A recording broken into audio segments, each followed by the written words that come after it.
Hey everyone, and welcome to Screams After Midnight. I am Pierre, and joining me, as always, is Tim. Hello. So much anticipation every time you guys say hello, Tim, and every time it's somehow a disappointment. So you should probably think of like something clever to say, but I always forget, and then I wait 2 seconds to see like if something's gonna come to me. I don't know. I was thinking about something about garlic, and then got nothing. this is a horror movie podcast. We get together, we talk about horror films that we've watched. This episode's actually one of the Patreon vote winners. We were meant to do this last week. We actually had some technical difficulties. And by technical difficulties, I mean Tim's computer just died. But we're here and we're going to talk about... I had to check. There was like 2 bite marks on the back of it. It was drained. Yeah. It was drained of computer fluid. So we're going about Dracula, or you might know it as Horror of Dracula, and that is the 1958, the original Hammer horror version of Dracula, starring Christopher Lee and Peter Cushing as Van Helsing. So, and obviously Christopher Lee played Dracula, if that wasn't obvious for the way I said that. So it's actually known mainly just as Dracula now, but it was released originally as Horror of Dracula. It actually looked up why that was, why the name's kind of a little bit. Is this just a US UK thing where they get different titles? It was originally supposed to be called Dracula, right? And my Blu-ray, because I watched this on Blu-ray, it came up just saying Dracula in the title screen. And you know, it didn't look like it was done later. It didn't look like it was like, you know, someone did this in like 2010. You know, and it looked really CG versus all the other titles. The original title card said Dracula, but they actually changed it before they released it because, get this, to avoid confusion, because they were worried the audiences would be confused because there was the 1931 Dracula from Universal. So, which baffles me now, because obviously these days studios love that confusion. They want you to think that, oh, this is a new version of that one. So it's just funny to me how times have changed. But yeah, so this is the 1958 Hammer horror Dracula, and this may be the first Hammer film you've done. I could be wrong, but I don't think we've done any other ones. Yeah, I don't know. I can't think of any. Unless like, I mean, maybe like proper Hammer, because you know, like sometimes there's like weird newer movies that will have like the Hammer logo at the beginning. You're like, oh, I guess this is a Hammer movie, but yes, technically there's a new version of Hammer that have released a few movies, but not counting those. Like in terms of actual, you know, 1950s to the 70s era Hammer, I think this is the first one we've done somehow. And I'll be honest too. Like I actually don't have a ton of experience with Hammer. It's probably like one of my biggest like horror blind spots. Like, I've seen a few other Dracula ones because I do have I think it's just called Count Dracula on Blu-ray, with Christopher Lee. I don't know where that falls in the series of Dracula movies he did. And then I've also seen the Kung Fu one, which I believe Christopher Lee is also in. I think it's called like Legend of the Seven Golden Vampires or something like that. Yeah, that's definitely one. Honestly, there's not one on this list called just Count Dracula, so I imagine this is another example of the title having different versions. Unless it's possible the maybe the version I have, unless it's not Hammer, but I'm pretty sure it is. I mean, I think it's Christopher Lee, but I mean, if it's Christopher Lee, I forgot. It probably is. But the movies in this series, so just this is technically a start another franchise, which I didn't necessarily realize when we put this on the options, but technically it's the start of a franchise. So so we'll slowly work through the Hammer Dracula films. We have to start the Hammer movie somewhere. Might as well do it with the Draculas. So it was like the Iron Man back in the day. Yes, this is the Iron Man of Hammer horror. Yeah. So obviously this is the first one, and it is mainly known as Horror of Dracula, but it's kind of just Dracula now too. The second film actually doesn't have Dracula in it, or Van Helsing's in it though. It's called The Brides of Dracula. They didn't get Christopher Lee back for that one. I actually have seen that. I think I had that on Blu-ray, and I don't have it anymore. It was in a box set that I think I sold. And then the third one is Dracula Prince of Darkness, which I also have in Blu-ray. That's kind of where the ones I knew about kind of like ended though. So here's the ones that came after that.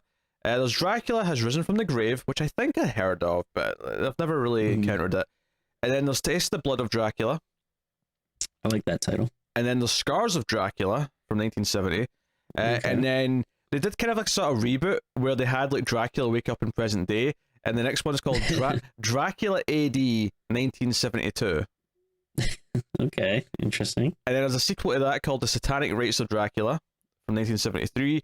And then the last film in the series is The Legend of Seven Golden Vampires, which does bring back Peter Cushing. I think that's the fourth time Peter Cushing did one of these movies, but does not have Christopher Lee. That's the only time in this entire series where Dracula's in the movie, but Christopher Lee's not playing him. Okay, interesting. So that's what you've got to look forward to from us over the next year or whatever, gradually as we work through them. But it's a good job we're just about to finish Friday the 13th Day on Elm Street to make a bit of room for this this series. But yeah, so we're here today though to talk about the original 1958 film, which is definitely obviously an adaptation of sorts of the book, which there is differences though. We'll talk about the differences. The only other previous version of Dracula I think we've done is the Werner Herzog Nosferatu from 1979. I think that's the only actual Dracula adaptation we have reviewed, unless I'm forgetting one. Do you not include the Universal Dracula? Because we did that, right? No, we never did that. We haven't done that yet. We never? Oh, I thought we did. No, the only Universal movie we did was Frankenstein, and we should go back and do those sequels at some point. We did Mummy too. Oh, we did. Yeah, we're right. We did do the Mummy. You're right. We did do that as well. So again, yes, I think it probably makes sense for us to like always be working through one of the Hammer series or one of the Universal series. So I guess that this is up now just because we happen to be starting it now. But maybe we'll go back and like do the sequels to Frankenstein or something next. As your cat is hacking to death in the background. So he's just playing with the food bowl. So yeah, Dracula. So you hadn't seen this before. Is basically what you said earlier. Right. Yeah. Although I do remember the ending, so I feel like I must have seen that scene or a clip or something of it somewhere. Yeah, we'll start spoiler free before we get to spoilers. Obviously, there's not a whole lot to spoil in it because it's just a Dracula adaptation. If you're familiar with Dracula, you'll know the beats of it for the most part. Other than maybe the differences, which I guess would count as spoilers. What I will say is when I booted up my Blu-ray for this, it gave me two cuts. It gave me like two options to watch, and it was like the 2007 BFI restoration or the 2012 Hammer restoration. And I googled it. I was like, okay, what's the differences? Which one should I watch? What's going on? And so basically, when it was released originally in the UK, it was censored because they thought it was too violent. Some of the gore moments were too much. Which is funny because now it's like a 12. It's just like nothing now. Right. But the original US cut did have the main thing they took out, which was the staking of one of the vampires. And the 2007 BFI restoration has that scene in it, so that's basically the American cut. The 2012 Hammer cut adds in some extra footage that was in the original Japanese cut, which has some more sort of effect shots from some stuff at the end and one of the other deaths. And that's kind of like the most uncut version, although it does technically have a couple of other seconds that are cut from it, not because they're too violent or anything like that, but because to keep the audio track in sync, they had to take something out elsewhere in the scenes for the extra shots they added in. Yeah. So I think that cut also, they include a CGI Jabba the Hutt, if I'm not mistaken. Yes, the cheap Pete. So I don't know which cut you watched. They're not the run times are not that much different. They're all about 82 minutes. They're all really close. There's not much of a difference. An 80-minute movie. Yeah, I bet you love an 80-minute movie. I'm sure we'll make up for it soon with a 2.5 hour epic. When's Ari Aster's next movie coming out? He always likes to do a long one. And I say that I like his movies, but right, yeah. So yes, out the way, I watched the Hammer restoration cut from 2012, which includes the Japanese footage. Yeah, I don't know which cut I watched. I just rented it on Vudu. It is streaming on something called like Fubo or Fobo, which I was gonna do, but then it was like you had to sign up for it, and you get like a 7-day free trial, but like if you don't cancel it after that, it's like $70 a month, and I was like, I don't want to do this.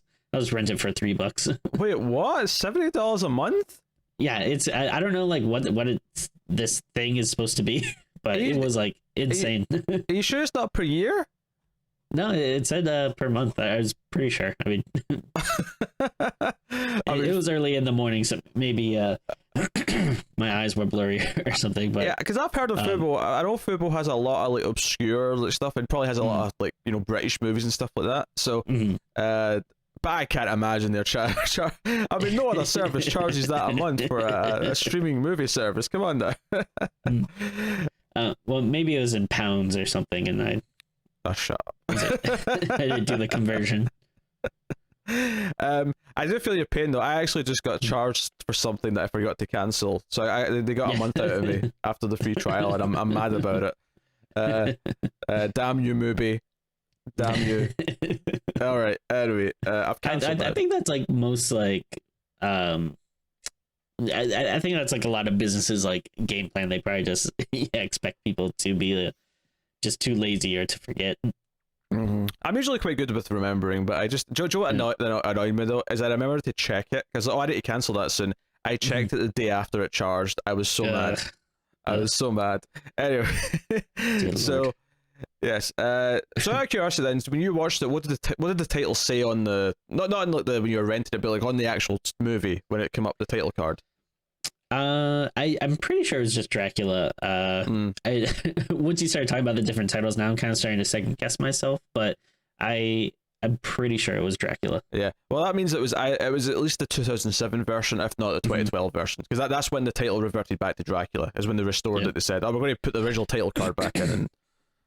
And it is like one of those weird things too. Like when I searched it, I search horror of Dracula, and then it comes up, but then it just says Dracula. Like when it says like select the that's selecting option or whatever. When I was telling Tim what movie he was watching for this, I was like, I gave him like multiple details. I'm like, okay, it's called Dracula, but it could also be called Horror of Dracula. It's directed by Terence Fisher. It came out in 1950. I was giving him all these details so he could make sure he was watching the right thing. And who knows if I did? We'll see. We'll find out. So obviously we're going to start spoiler free. I mean, yeah, this is your basic. Jonathan Harker goes to. I mean, it's not Transylvania in this movie. It's Klausenberg. He goes to. But he goes to Castle Dracula, encounters Dracula as you expect. But there are some changes which we'll get into in spoilers.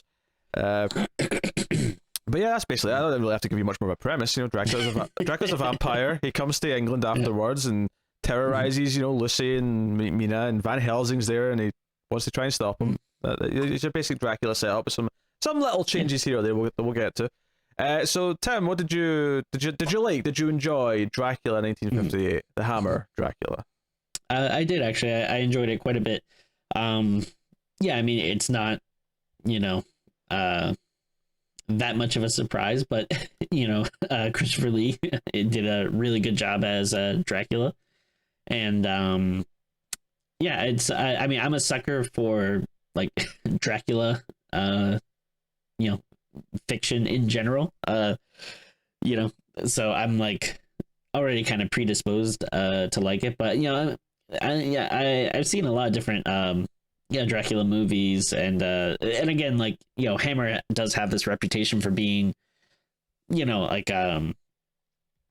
really good prestige company for making like horror movies like around this period. So I was surprised as well. I guess I shouldn't have been surprised, but as I was watching, I was like, I'm really digging this. I like the way it looks. I like the actors here. It's sometimes with these kind of older movies, you do run the gamut of maybe being like a little out of date or something, but I think this still like plays perfectly well in 2020. And hey, it was cool. There was like plenty of cool vampire shenanigans going on. I want to know, Tim. See, when you turned, I don't know if you watched this with the wife, but see, you're putting it on, right, and it comes up saying Hammer at the start. Did you turn to your wife and go, "It's Hammer time"? No, I mean I might have to do that next time, but Yeah, I watched this early in the morning, so she was still asleep. Usually, one of us has to get up early to let the dogs out, and then very tiredly feed all four animals. So I basically like woke up with not having much sleep and immediately watching this movie. Oh, so this is the perfect movie to watch when you've just woken up. It's got that kind of morning vibe to it, bizarrely. Sure. And I'm sure when they're making Hammer horror movies, they intend that to be how they feel. But in present day, that's how they kind of feel. They kind of a cozy horror. It's funny because the Hammer like set of movies, obviously they're mostly known for their adaptations of the classic monsters, which is funny because it kind of turns Hammer into, at least at a glance in my mind, I think of them as like, well, you had the Universal monsters of the 30s and 40s, and then Hammer kind of did their versions of a lot of the same characters in the 50s and 60s. They have a lot of other films as well. Like, I mean, I remember for a while on DVD back in the day, I had a box set of like, it was like 20 movies, and only a few of them were, Dracula and things like that. Like, a lot of them were just these other movies that they made in that time. Like horror movies or... Yeah, horror. Yeah, they're all pretty much horror, or at the very least, like, sort of dark thrillers, if nothing else. Okay. So, as somewhere maybe borderline sci-fi. I mean, Quartermass, for example, might be a bit more sci-fi than horror, but all genre stuff, all stuff that was for the, the cult audience, for the, the midnight theaters and all that sort of stuff. It's a very kind of cozy. It's kind of, it's definitely kind of still old school. It kind of feels like, obviously, what they were essentially doing is that they were saying, this takes some of these classic characters, and, all those old Universal movies are all black and white, they're all shot from this early day of cinema, and for the time, by this point in cinema, like, everything was pretty much switching to color. Some exceptions, of course, still, this is 2 years before Psycho, but it's basically, let's do all these films in Vince modern... Vaughn Psycho. Shut up. Yes, but that's actually 40 years later. Yeah, I mean, this is actually really old now when you think. This is a 62-year-old movie now. But like, I feel like it was just a case of, let's do modern versions in color, and modern styles, which obviously feels very dated and kind of old school now. But at the time, I'm sure this felt like the modern version of these things, these modern underground, renegade British versions of Dracula and Frankenstein and all that. Whereas obviously now, I mean, we don't necessarily have modern versions of all these characters that we look to and say that's my version. My favorite version of Dracula is probably still Herzog's version from '79, but like, one thing I was kind of thinking about, I don't know how you feel about this, but I am wondering if it would be possible to do Dracula set in like modern day and not have it instantly be kind of cheesy, because like I don't know, I just feel like something about the story kind of lends itself to that time period, which, I mean, I'm not saying that necessarily like couldn't be done, but I don't know, I find it like hard to imagine something like Dracula taking place nowadays. We'll find out when we get to Dracula AD 1972, won't we? It's true. Yeah. I mean, I think it's probably possible. I think you have to change it though. I don't think you can just adapt the book if you're setting it in present day. I think you have to take your own spin on it and really kind of alter how it works. Yeah. Whereas the original story, if you're adapting it, you kind of have to set it in a time period it's supposed to be set in, that 1880 something, whatever the year is. And and I think this movie is solid. I think it works really well. It's fun seeing these actors. We mentioned Christopher Lee and Peter Cushing. It's also worth mentioning probably the third main character, Arthur, is played by Michael Gough, who is Alfred in the Tim Burton and Joel Schumacher Batman films. And it's one of those things, because he's like 30 years younger, you don't necessarily recognize him right away. But once he says a few lines of dialogue, you're like, wait, that's Alfred. That's Alfred Pennyworth, damn it. So he's in there. He plays the husband to Mina, who in this, for some reason, is not Jonathan Harker. This is, for some reason, there's so many adaptations of Dracula that for some reason insist on switching Mina and Lucy around, and I don't know why. It's weird, yeah. Yeah, but Lucy's actually Jonathan's like fiance in this, where it's supposed to be Mina. And then Arthur in this is Lucy's brother, and then he's married to Mina. So they swap around some of the names for some reason. I don't know why, but it is what it is. I don't really consider that one a spoiler, unlike some of the other changes that we're going to talk about later. But, Sure. but no, it's still shot in, you know, sound stages. It's still got these, you know, it's that Technicolor sort of look to it. I think what surprised me watching this again, because this is the second time I've seen it, is just how little screen time Christopher Lee actually has in this one. That's true. Mm-hmm. You know, they kind of treat him as like, you know, he's this force that we don't see that often. And I don't know if it necessarily creates kind of that quite the atmosphere that the book has, but I do appreciate the attempt to kind of have him be this entity that isn't just always there, like monologuing. In fact, honestly, after the opening where he meets Jonathan, he has like almost no lines of dialogue for the whole movie. I was just gonna say, like he barely speaks at all, really. Yeah, which is funny because you think the star of Howling 2, Your Sister's a Werewolf, would be hamming it up all over the place. And I assume he probably has more dialogue in the sequels. They'd probably give him a lot more to do because he's Christopher Lee and he was popular as Dracula. So, but here he's very quiet. He shows up and like sort of stands at windows and kind of looks menacing, and you know he has that evil shot where the beam of light's going across his eye like all the time. He has a lot of that. There's a lot of swooping, I feel like. Yeah, they really go with the idea that he's his cloak is like a cape and he's kind of like flying around, not literally flying, just kind of gliding through the scene, as it were. So no, I enjoy this one. I think it's definitely a bit campy by today's standards. Sure. Yeah, and that's okay. Because I don't necessarily get camp from the original Universal one, and I wonder if that's just because of the feeling of it, because it's in black and white and because it's from a completely different era. Whereas this one feels like, I feel like stuff from the 50s, 60s really does come across as campy in that era before we sort of got a bit more gritty with movies. And I think that's maybe where this falls into. And that's not a complaint. It's of its time, and I think as a movie of its time, it's a very enjoyable, you know, brisk 82 minutes that goes through the beats, and obviously the cast are a big part of that. I think, you know, Peter Cushing delivering all this exposition as Van Helsing is a big reason why it isn't as entertaining as it is. Shall we move on to spoilers then, Tim? Sure, let's do it. Are we ready to do that? Okay. I will thank our Patreon producers for the month. So thank you to Alison M. Fordyce, Tyler Heston, De Palacios, David Short, Bordenau, and Zammer Jammer. They are all patrons at $20 or above, which is why they're producers. But you can support us at patreon.com/MailFuzzTV for as little as $1 per month and get bonuses, including an exclusive extra episode of Streams After Midnight every month. At the $5 tier, you get early access to the episodes by one day, and you get to vote in an episode every month as well. So go and have a look and see if you want to support everything we're doing. As the sunshine is getting brighter behind me and looks like I'm about to burn like a vampire. But, you know, here we are. So, yeah, so full spoilers then for Horror of Dracula from 1958. So let's talk about some of the differences then. First thing first is that Jonathan isn't there to facilitate, because in the book and in a lot of the adaptations, Jonathan's there to set up the fact that Dracula wants to move to England, and he's there to kind of like, you know, he's a real estate agent. Basically, yeah, he's a glorified real estate agent.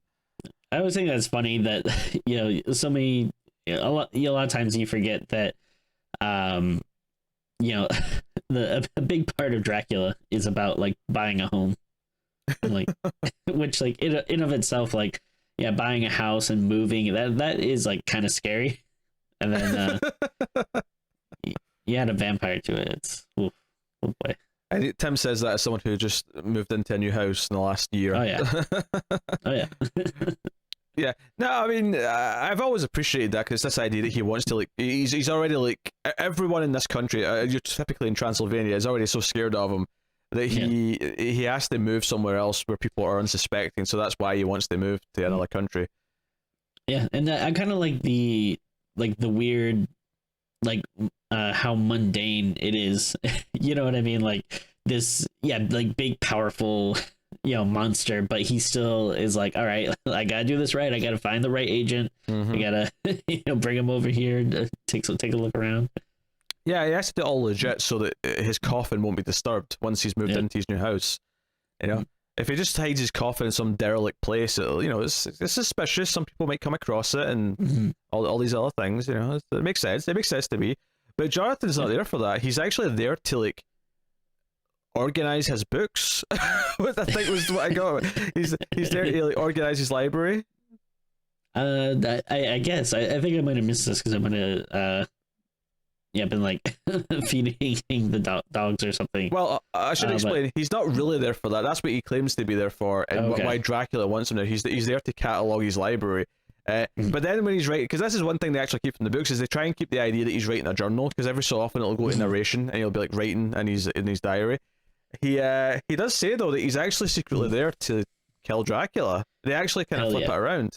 Well, because that's the thing, when Van Helsing shows up after to look for him in this movie, Van Helsing and Jonathan are already friends, and Jonathan's there on behalf of Van Helsing to hunt Dracula and like prove that he's really a vampire and all that. So it's kind of an interesting twist. In fact, one of the other differences right at the start is that we start the movie with Jonathan just arriving at the castle. He we don't have that whole thing where it's secretly Dracula pretending to be the coachman who takes him there. It's just the coachman just takes him to the castle and turns around. So it's those little details that are just kind of different from the original story and what is in a lot of the adaptations as well. But yeah, I kind of do like the approach though of like Harker being so proactive, and he does actually manage to stake that one girl, which I guess that's basically what we get instead of the I forget how many brides were in the book, if it was a specific number, but I want to say 3, but I could be wrong. But yeah, we get that one girl, but although was she kind of a victim before, like obviously it gets to a point where she turns, but it seems like she was kind of pleading for his help at first. It's unclear. Like, she just try to trick him. She just try to lull him into a false sense of security, so she can bite on and feed on him. I don't know. Actually, I guess I think you're probably right. Because when he stakes her, it seems like she turns into an old woman. So maybe she has been there for a while. Yeah, it's like she becomes her actual age when he stakes her. Which actually, which imply that Dracula's had her captive in the castle for like decades, which is just a really sinister aspect to add on to the whole fact that he's made her into a vampire. But he like I say, like Dracula at the start of the movie is the only time we really get to hear him speak is when he's talking to him and like welcome him and showing him his bedroom and stuff. Hell yeah. Why is that a hell yeah? What? What's going on here? This is a nice cat. This is a nice bedroom. I need to bring the hammer down here. No crickets. Okay. Moving on. Look, there's going to be a lot of hammer-based puns. All right, just accept it. Accept it in your life at this point. I was more impressed that when he arrives, and obviously it's during the day, so Dracula's not there. He's prepared a meal for him though. There's like a table of food, and he like, lifts up the platter, and he's like, ooh, he's like chicken. He's all excited. He's like, I get a meal.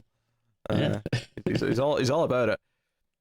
So actually, the motivation for Dracula, because he's not planning to move, is that he happens to see a photo of Lucy, the fiancée, on the mantle that Jonathan puts up.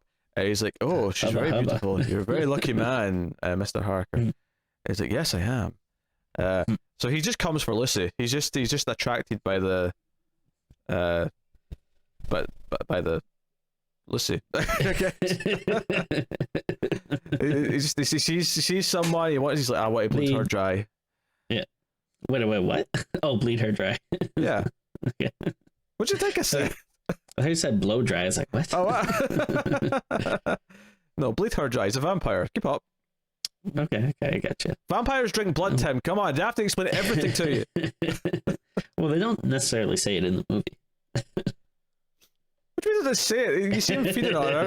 Like, the whole thing is that once... So, basically, after he staked the woman that was trying to kill him, Dracula sneaks out because why Jonathan leaves it until just before dusk to go and try and stake them. Maybe it just takes him that long to find the coffins, but he finds them, he stakes her, but Dracula sneaks around, he comes up at the door. It's a big moment. I actually the famous shot of Dracula sort of like going what would you call that again? The words like baring his fangs. No, hissing. He hisses. That's what I'm saying. he hisses at them. It's when he catches her trying to bite him the first time, and he comes out at them. But he, he's at the door.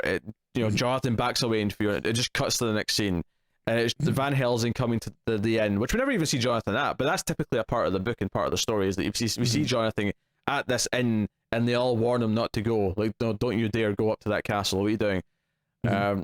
And they don't want to talk to him about it. They don't want to talk to Van Helsing about anything that has happened. But the waitress is kind of nice and gives him the journal that they've found.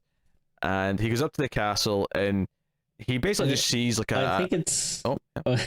I think it's kind of funny when he's at the tavern or whatever, or inn, and he just orders a meal, but like doesn't ask for anything specific. Yeah. But it's like, imagine like. Yeah, I guess like choices were probably like so limited then that you just go like, "Hey, can I have a meal?" and then just give you whatever. It's funny. Yeah, I noticed that in a lot of movies set in this sort of time period. They'll just say stuff like, "Give me a meal, give me a drink," and they'll never say what they actually want, or they'll never be offered anything specific. It'll just be, "This is what we have, and you will accept it." Basically. So he sees like a coach fly out the castle, and again, not literally, just just quickly. So, but he goes to England to explain to Lucy that Jonathan's dead. He doesn't actually speak to her directly though, because she's sick. She's already in bed, and this is a change, is that she's already been seeing Dracula. Dracula's already been coming and feeding on her, so she's already sick. Sliding into her DMs.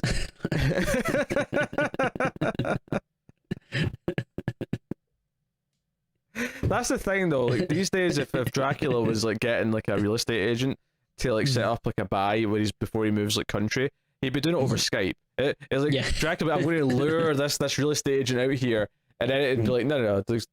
What's the Skype noise? I can't remember.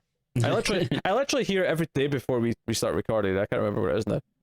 I can hear it, but I don't know how to vocalize it. Like, doodle-doo, doodle-doo.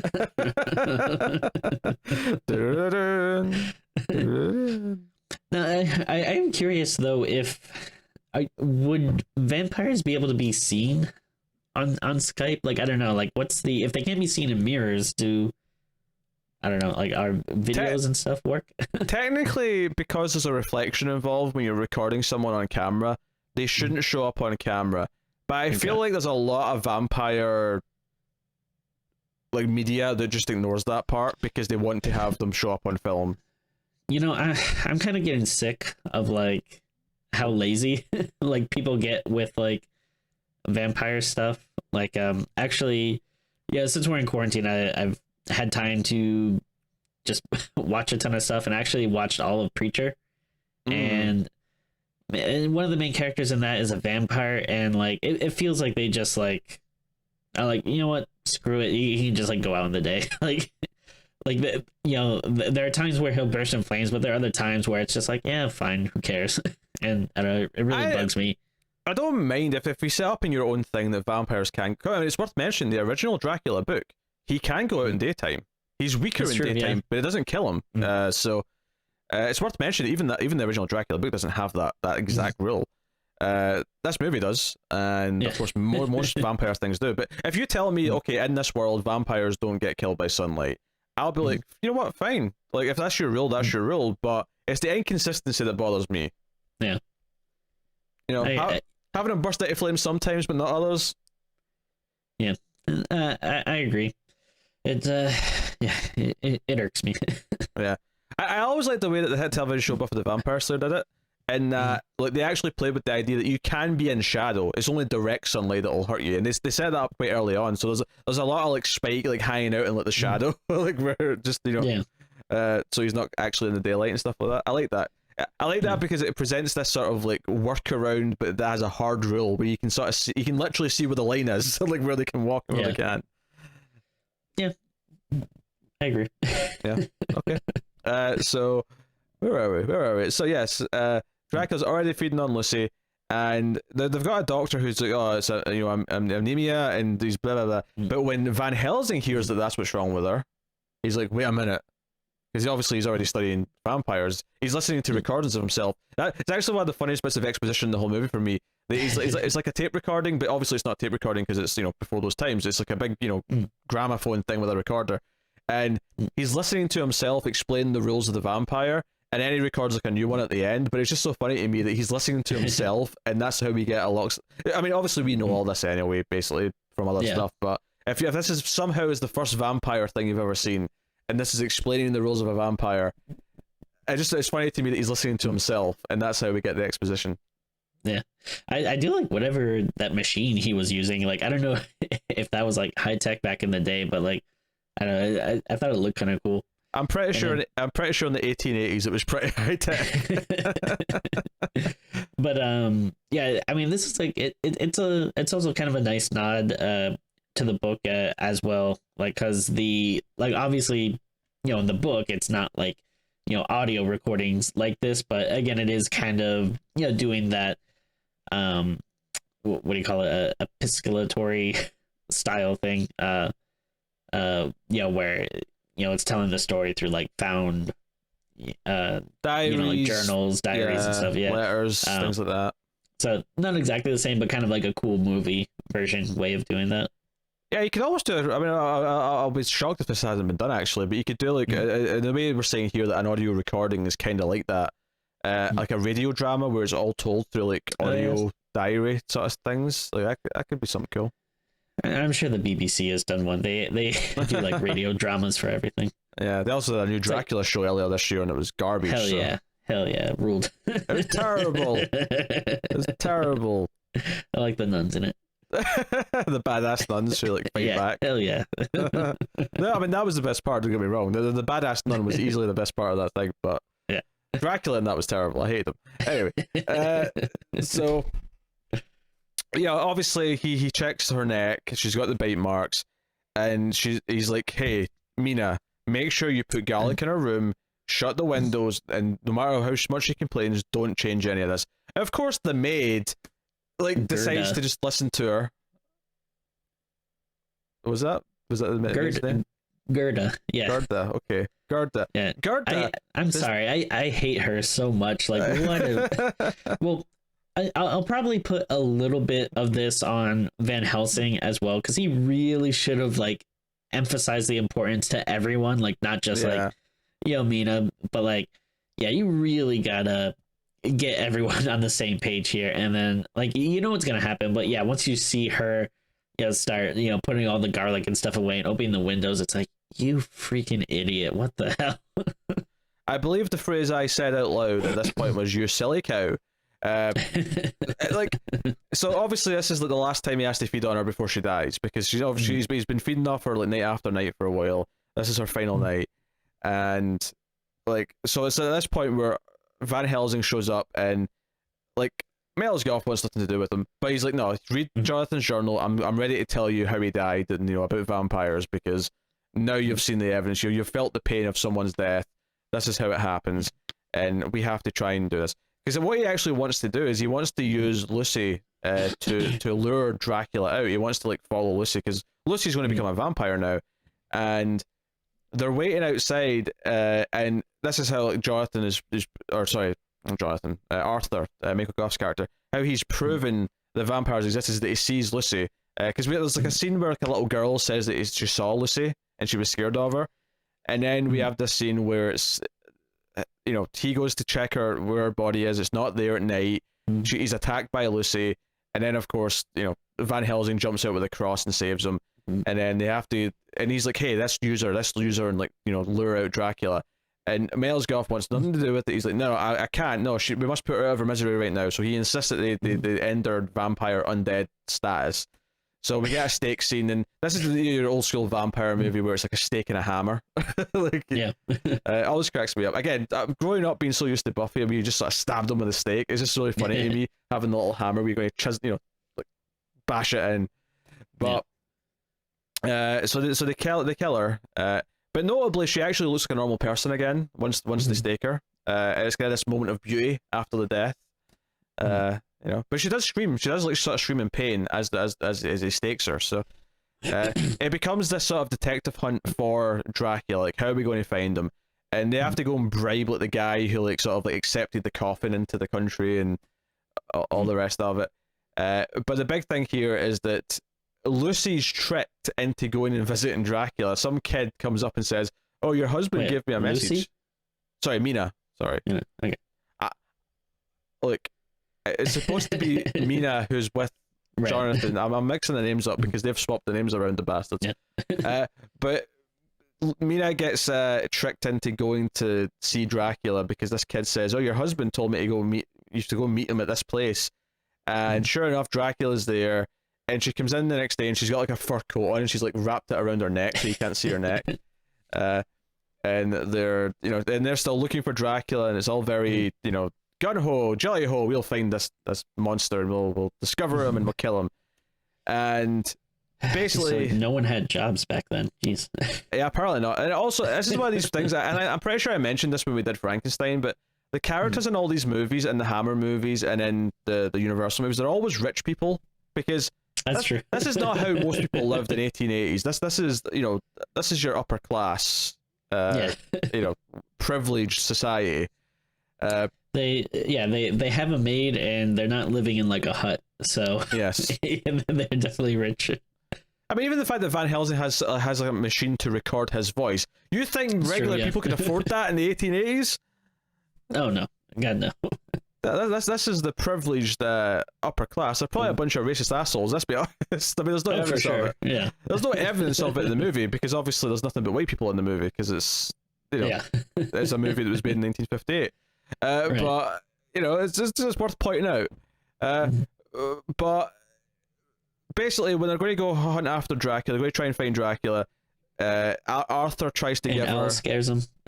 Well, yes, and always scares them when they're out. Because this is afterwards, because when they realise that Mina has been bit, Bee stings. the cross hurts her. That's how they find out. Van Helsing's like, okay, let's guard the house. We'll wait for Dracula to show up. There's no way he can get in, and that's when the owl scare happens. When that owl screams at Arthur, it's like, he's like. It's funny. I was like, "Oh, is this like the 1950s version of like a jump scare?" Like, I guess. yeah. It makes sense. But of course, they're shocked to discover that Dracula did get inside, and he's drained her of a lot of blood. So much so that Arthur gives her a transfusion, and he's drinking his whiskey, and he's like, "Oh, well, we have to do something. This is all my fault. If I'd listened to you, Van Helsing, and let you use Lucy as bait, my dear sister, then we could have ended this before it ever got to Mina." And he's like, it is your fault, old chap. But I didn't say that. I'm just I'm adding that in. But Sure. Ultimately, the stupid Gerda was her name. Yeah. Casually just The maid. mentions here because they say, "Oh, take this down to the basement. We're going to like set up somewhere for Van Helsing to sleep or whatever." She's like, "Oh no, after the last time when I followed the orders of Lucy and that got her killed, I've been very careful, to follow all orders since then. And Madame Mina told me to never go down to the basement." And then Van Helsing's like, "Wait a minute," and then they go down there, and of course Dracula's coffin is in the basement. And that's how he got to the room without going into the window, because he's in. Because I like this actually, that Arthur's like, "Oh, legends of vampires, like they can turn into bats, right, and wolves." And Van Helsing's like, "No, that's just a myth. That doesn't really happen." But then Arthur thinks that maybe he really can, because how did they get into the house when they were guarding like both sides? I like that because obviously in some adaptations and in the book, Dracula can turn into like a wolf. Right. It is something that can happen. So I like that they played with that. They played with that expectation a little bit. Any thoughts? No? Well, I mean, as we all know from Symphony of the Night, the main forms that a vampire can take are a wolf, a bat, and some mist, which is how you get through grates in that game. So yeah, it tracks for me. Yeah, just check. What do you make of this? Because this is kind of the bulk of the movie. Really, is like them hunting Dracula and then trying to like catch him coming for Lucy. That's the bulk of the movie, really, when you think about it. Yeah, I mean, it's fine. I'll be honest, it's not necessarily the stuff that I like the most. I think in like most adaptations, I always like the Lucy like section a little bit. I don't know, something about it always seems like really creepy to me, and like, and especially this when the like little girl is like giving her monologue, and when it ends and she says like it was Lucy that came out or whatever, like I don't know, like I do find that that to be creepy. And then the idea of them having to find her and kill her, I really like that part. And then the actual confrontation and stuff I like, and I like a lot of the opening stuff. But this, not that this stuff is bad or anything, but it didn't maybe excite me as some of the other stuff in the movie. Yeah, because obviously in the original Dracula, the Universal one, there's a lot of Dracula like getting to know the people, like pretending to be a human and like socializing with them. And here, the only time you see him is when he comes through the window, and then you see him here when they go down to the basement and find the coffin. Van Helsing, he turns around and Dracula basically walks in behind him and goes, "Oh shit!" and then backs out and locks the door. That's funny. And then obviously Arthur lets him out, and then they basically chase Dracula all the way back to Romania. Like, I'm not sure how this works. They're in a horse and carriage, and they chase him back to his castle. Like, they had to get a boat at some point. Like, did they both get separate boats? Were they on the same boat? I don't know. This is, well, did they ever say it, like, where are they supposed to be? Like Mina and stuff. Like, are they supposed to be in England or? I thought they were. I mean, that's usually where they were. Hold on. I'm on the wiki page. Let's see if it says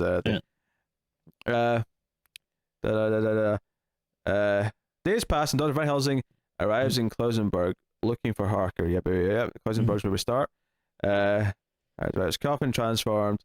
Van Helsing stakes Harker before leaving for the town of Karstadt. Oh, maybe they're not in England. You know what? Actually, you may be right. They may actually still be living like somewhere in Romania. That might make more sense, because if they take out the whole plot about moving and stuff, that. You know what? Fair enough. I mean, why everyone in this town has an English accent is because when they're in the I mean, I suppose they have an English accent in the tavern as well. So yeah, everyone just has an English accent for no reason. Okay, fair enough. If that's the way it is, that's the way it is. Dracula is like a little tough because there's so many different like adaptations and movies about him. It is like hard not to kind of go into it with like assumptions and to automatically like that. It'd be very easy to think like, oh well, yeah, now this is the part where they're in England or something. Yeah, I mean, I just added a whole plot hole that I was making fun of that turned out not to be a plot hole, because I just assumed they went back to England, because that's usually what happens. Yeah, I'll agree with you though that it is like, it shouldn't be like a 5-minute drive. Well, I mean, it's starting to be dawn when they get there, so I think the implication is that they've been riding for like a few hours by the time they get there. But it's definitely much closer to the rest of the movie than usually like his starting castle is. Yeah, but he when he gets there, he tries to, because he runs off with Lucy, of course, but that's when they're chasing him. He's got Lucy, and Dracula tries to bury her essentially alive. I suppose to save her as a vampire, but they sort of catch up to him. Arthur goes for Lucy to get her out of the grave. Van Helsing. Mina? Sorry, yeah, Mina. I keep saying Lucy. I'm sorry. He has Mina, right? He goes to get Mina. Van Helsing chases Dracula into the castle, and they have a bit of a fight where there's some ducking and diving. Dracula's like gliding around. He grabs like 2 metal candlesticks at one point to make a cross. The big thing though is that Van Helsing, and as much as Peter Cushing's obviously not as old as he is later, because obviously this is like 20 years before he's even in Star Wars, but he's still not a young man in this movie. He's still like in his 50s at least, but he does a jump at one point and like pulls the giant drapes off a window, and the sunlight beams in, and we get this extended portion here where Dracula's hand like crumbles to dust and like decomposes, and then like another hand does it, and then his face eventually sort of does it, and that's how Dracula is defeated. Of course, he always comes back, hence some sequels, but that's the end of the movie. I was surprised about with the special effects. I thought they looked pretty cool, like, which, I mean, obviously it's like a little cheesy, but I mean, given the time period, I was like, oh wow, this is pretty cool. The one complaint that I have is like there's kind of like this big long like table, and so yeah, they're fighting, and then like Van Helsing like jumps up on the table and runs to the window where he opens the drapes, but like Dracula kind of just lets him run all the way over there. I'm like, you can't like jump on him or stop him at some point, or like even grab the table and like pull it out from under him or something. Like that was the one thing that kind of stood out to me, that I was like, I feel like you're giving him a little bit of leeway here, or at least as he's running, you can run to another room that has darkness. Yeah, I suppose what you're saying here is like before this, he's been quick enough to get to people, so it is kind of the rubber banding of his abilities, I suppose, is what you're complaining about here. Sure, yeah. Which is a fair point. It's a small complaint. It's not like it, ruined the movie for me or anything, but it was just kind of struck me as like a little odd. Like, hey, come on. Yeah, the final shot of the movie is the ring that Dracula was wearing just sort of sitting there, because the dust of what the hand was sort of blows away, and the ring's just sort of left there, and that's kind of the final shot as the credits roll. I did wonder if that was an inspiration for Castlevania, because that is one of the in Castlevania 2, that's one of the objects you have to find to resurrect Dracula. I was like, oh, very possibly. I mean, it wouldn't surprise me if when they were making Castlevania, they were inspired by a lot. This is after the Universal movie, this is at the time was probably the second biggest Dracula movie. So yeah, and especially, I mean, if Japan had its own cut of it, it might be popular over there. Yeah, very possibly. Yeah. So. No, I mean, the ending's fun. It has that problem that a lot of Dracula adaptations have, that it tends to not have enough time to actually do the whole story, so they have to really kind of condense it down. I thought this was a very amicable way of like condensing it, though. The fact that Lucy was already being injured, or I say injured, already being bit by the time Van Helsing gets there, the fact that it kind of establishes that Van Helsing and Jonathan were already friends, like it does a lot of these things to kind of condense it down and make it like a sort of simpler story. And like, yeah, I mean, I do like Renfield and stuff, but yeah, I don't know if he's like super needed. Yeah, obviously there's no Renfield at all. Like, that facet is just completely missing from the movie, which is fine. So no, obviously the casting is really good. I think obviously Peter Cushing has gravitas as Van Helsing, which I think is really important for that character. And Christopher Lee does a good job. So. Yeah, would you prefer to keep him as Van Helsing, or would you want them to go back and digitally insert Hugh Jackman into all of his scenes? I think you know the answer to this, Tim. I think deep down in your heart, as dark as it may be, you know the answer to that question. Okay, and Jackman it is. Oh dear. I do like the like you're kind of saying before, like I do like that. Yeah, like Van Helsing is like a little more kind of like badass in this, and I do like that they are like proactive and trying to hunt these things down, and I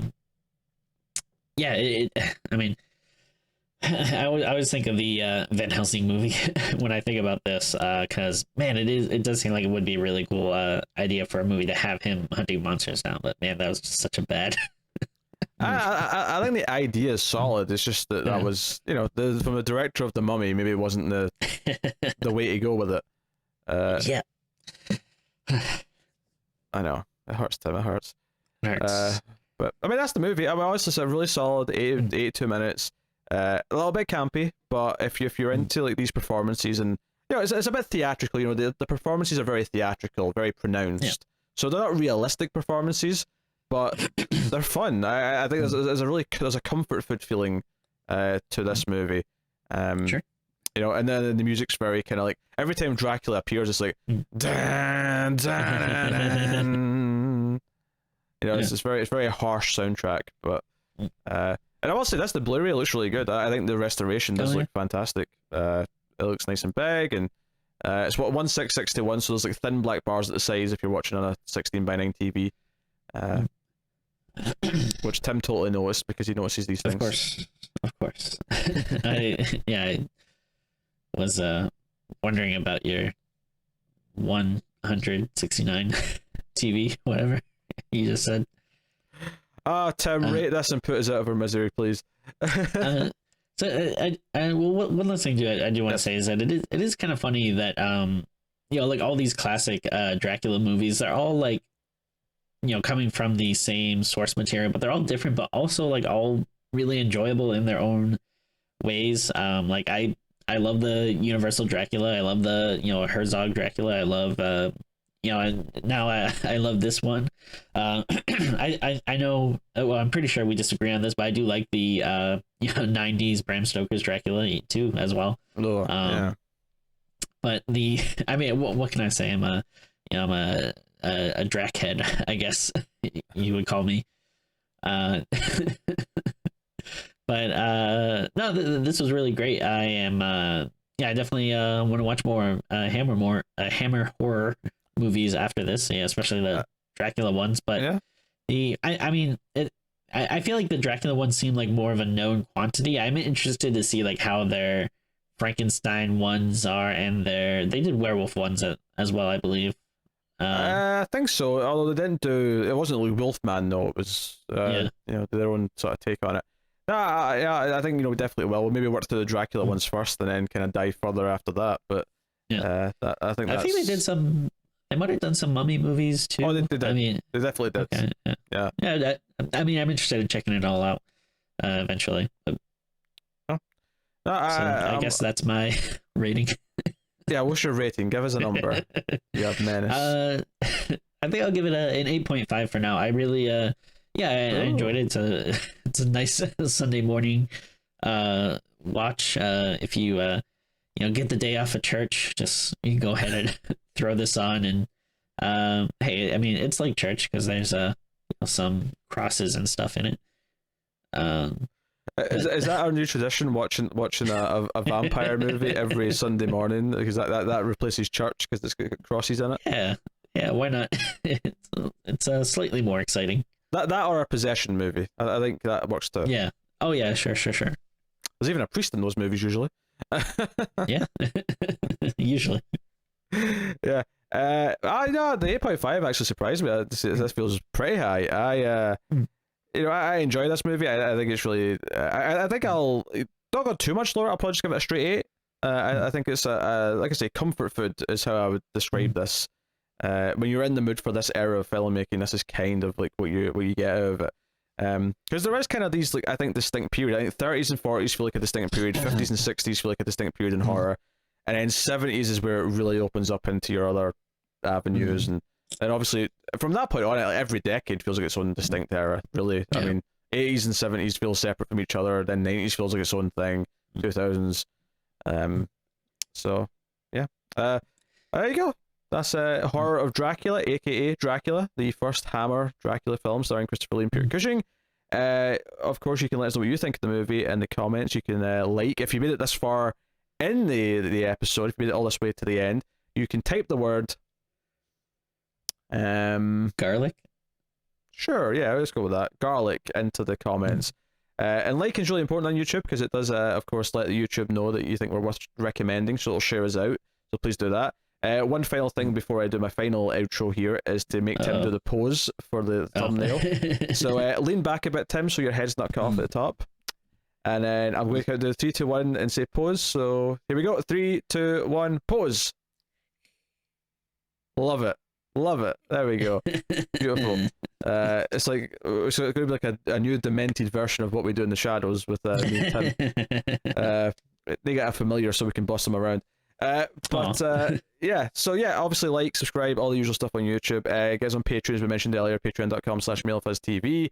Guys on Twitter @ScreamsMidnight for shenanigans. Usually there's a couple of funny posts every day. So go have a look. And otherwise, that is us. Check out other stuff from MailFuzz TV, and we'll see you next time. So thank you very much for watching or listening. We always appreciate it. Keep watching scary movies, guys, and we will see you next time.